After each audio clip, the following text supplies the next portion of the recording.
This is a bushingfix.com video for the GC1 kit. This kit fits several different cable ends. They're all similar, but some of them have different thicknesses. We'll talk about why that's important in a little bit. Start by removing the clip fully from the cable end. Remove the cable end and don't lose that spring, you'll need it later. You'll need to use a drill bit to drill out the end of this cable end. That'll be a 3/8 drill bit, and you'll want to drill through the side that is already circular. I recommend using a vise to do this.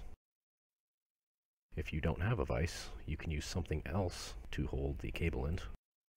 Not your hand, but something.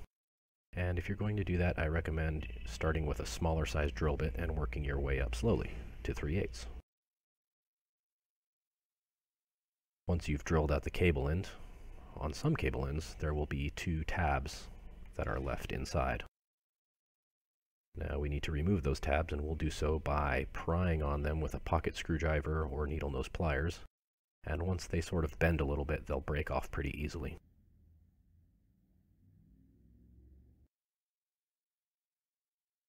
There's a bent one there, and once they bend like that, you can use needle nose pliers and just get them out the rest of the way.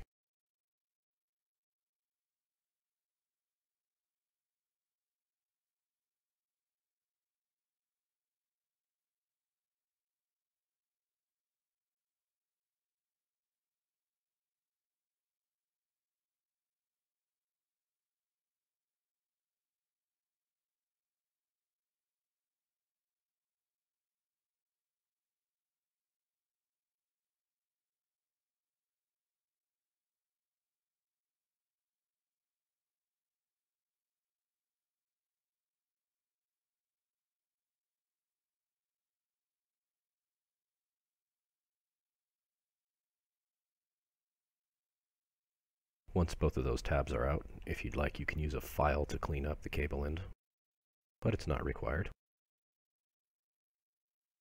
Once that's out, you'll put the bushing into place.